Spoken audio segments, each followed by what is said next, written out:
Hello विद्यार्थी मित्रों, तो आप सभी का स्वागत है हमारे इस YouTube चैनल यूनिक एकेडमी के अंदर।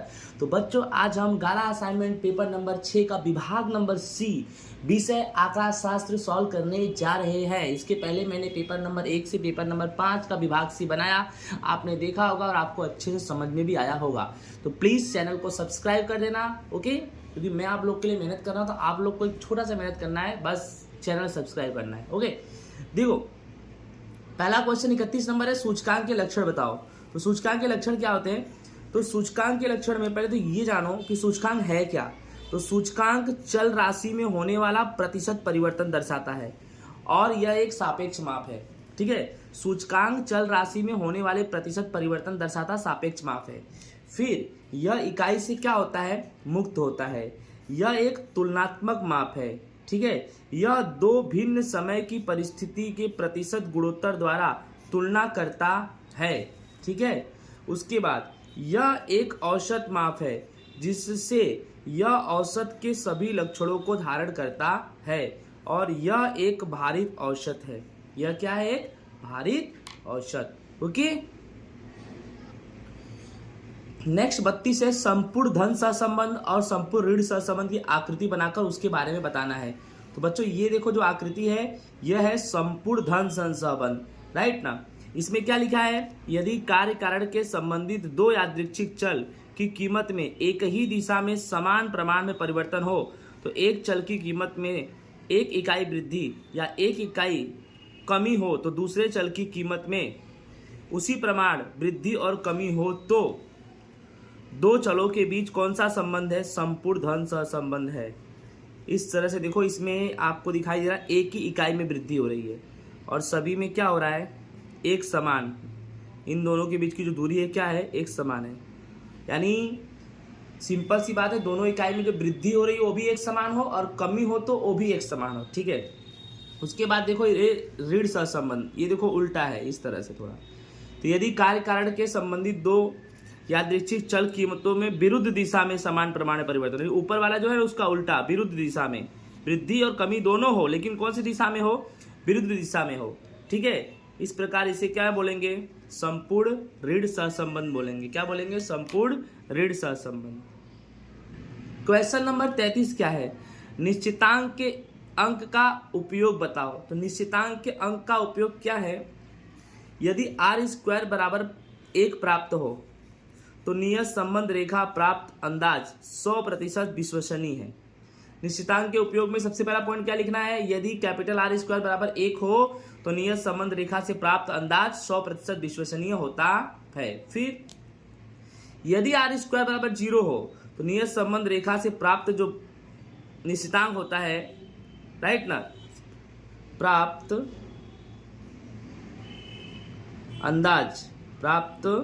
अंदाज विश्वसनीय नहीं है। यानी ऊपर क्या है? 1 होगा तो विश्वसनीय है 100% और 0 है तो विश्वसनीय नहीं है। उसके बाद ये 1 नंबर था कि नियत संबंध रेखा से प्राप्त अंदाज की विश्वसनीयता निश्चित करना। नियत संबंध रेखा से प्राप्त अंदाज की विश्वसनीयता निश्चित करना। तो दो तरह से है, बता दिया मैंने आपको। दूसरा क्या है? दो यादृच्छिक चल x और y के बीच रैखिक नियत संबंध की धारणा के विषय में अभिप्राय दीजिए। इसमें क्या है? ध्यान से देखो, यदि r² की कीमत 1 के नजदीक, अर्थात इस तरह से 0.5 less than equal r² less than 1 प्राप्त हो तो चल y और x के बीच सहसंबंध संपूर्ण रैखिक सहसंबंध के नजदीक है, ऐसा कहा जाएगा, ठीक है।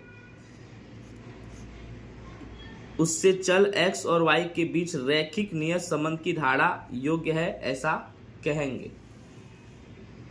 और यदि r² की कीमत 0 के नजदीक हो तो इस तरह से लिख देंगे, ध्यान देना। प्राप्त हो तो चल x और y के बीच का सहसंबंध और सहसंबंध से दूर, ऐसा कहेंगे। और उससे चल x और y के बीच रैखिक नियत संबंध की धारणा योग्य नहीं है, ओके। नेक्स्ट क्वेश्चन क्या है? चलित औसत की विधि कब उपयोगी होती है, इस विधि की मर्यादाएं लिखो। कम अवधि की कमी वृद्धि को दूर कर झुकाव प्राप्त करने के लिए चलित औसत विधि का उपयोग किया जाता है। तो चलित औसत विधि का उपयोग कब करते हैं? कम अवधि की कमी वृद्धि को दूर करके झुकाव ज्ञात करने के लिए इस विधि का उपयोग करते हैं। ठीक है, अब इसकी मर्यादाएं पढ़ेंगे। मर्यादाओं में क्या है? अल्पकालीन उतार चढ़ाव के असर को दूर करने और झुकाव ज्ञात करने के लिए उपयोग में ली जाने वाली पद्धति को चलित औसत पद्धति कहते हैं। ये तो मैंने आपको बता ही दिया।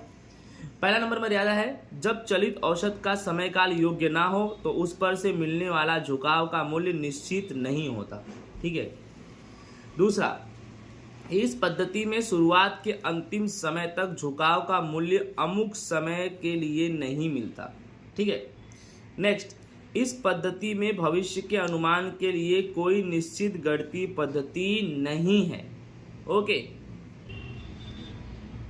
क्वेश्चन नंबर 35, निदर्शावकाश की 3 घटना ए, बी और सी के लिए नीचे दी गई जानकारी से P of A union B union C ज्ञात करो। P ऑफ A बराबर 0.65, P ऑफ B बराबर 0.45, P ऑफ C बराबर 0.25, P of A intersection B 0.25, P of A intersection C 0.15, P of B intersection C 0.2, P of A intersection B intersection C 0.05। एकदम आसान है भाई। सूत्र लगाओ। P of A union B union C का सूत्र क्या है? P of A plus P of B plus P of C minus P of A intersection B minus P of A intersection C minus P of B intersection C plus P of A intersection B intersection C। सब कीमत रख दो। आपका जो भी सवाल में कीमत दिया है सब रख दो। देखो प्लस वाला 1 2 3 ये प्लस वाला है। देखो ये 4, ये चारों क्या है? प्लस वाला है। इनको जोड़ दो और माइनस वाले को घटा दो, जैसे करना है आपको। अब इसमें कैसा किया है? इन 1 2 3 इनको जोड़ा तो 1 पॉइंट इस तरह से आया 35। फिर 1 2 और 3 इनको जोड़ा तो 0.6 आया। फिर प्लस में क्या बच गया? 0.5। सॉरी, देखो ध्यान से। 0.65 0.45 0.25 को जोड़ा तो 1.35 आया। फिर 0.25 0.15 0.2 माइनस माइनस माइनस ये सबको जोड़ा तो ये 0.6 है, बट माइनस, क्योंकि बड़ी संख्या का चिन्ह क्या है? माइनस है। लास्ट में प्लस 0.05। इसका सॉल्यूशन करेंगे तो 0.8 आएगा। इस तरह से P of A union B union C बराबर 0.8 आया। ओके। नेक्स्ट हमारा क्वेश्चन क्या है? असतत चल का मध्यक और विचरण ज्ञात करने के लिए सूत्र लिखो। नेक्स्ट, असतत चल का मध्यक सिग्मा x होता है और सिग्मा x बराबर x into P of x होता है। और असतत चल का विचरण क्या होता है? V by B of x होता है। इस तरह से क्या बोलेंगे? B ऑफ x बराबर sigma x square minus sigma of full x square, जहां सिग्मा एक्स स्क्वायर बराबर sigma x square into P of x। Next question number 37, समवृत्त विवृत अंतराल और विपरीत समवृत्त अंतराल की परिभाषा दो। तो समवृत्त अंतराल को क्या बोलते हैं? जैसे कि A और B वास्तविक संख्या है और A जो है B से छोटा है, इस तरह संख्या A B तथा A और B के बीच सभी संख्याओं के सदस्य को समवृत्त अंतराल कहते हैं। जैसे कि इस तरह से कोष्टक में A B इसका सांकेतिक स्वरूप है। इसी तरह से विपरीत अंतराल क्या होता है कि जहां A belongs to R, B belongs to R और A B ये दोनों एक दूसरे के लिए हैं और A और B नहीं समाये, परंतु A और B के बीच सभी वास्तविक संख्याओं के सदस्य को विपरीत अंतराल कहेंगे। इसको स्वरूप ऐसा है A B, ये इसका स्वरूप है। ओके, थियरी है, इसको आपको कैसा याद करना पड़ेगा। नेक्स्ट क्वेश्चन 38 है, लीम x ये 1 है, x square plus 2x minus 3 बटे में एक्स स्क्वायर माइनस 1 की कीमत ज्ञात करनी भैया। तो सबसे पहले ऊपर वाला अंश नीचे वाला हर, ठीक है। तो x बराबर 1 है, fx में रखना है। पहले तो अंश को सोल्व करो। अंश क्या है?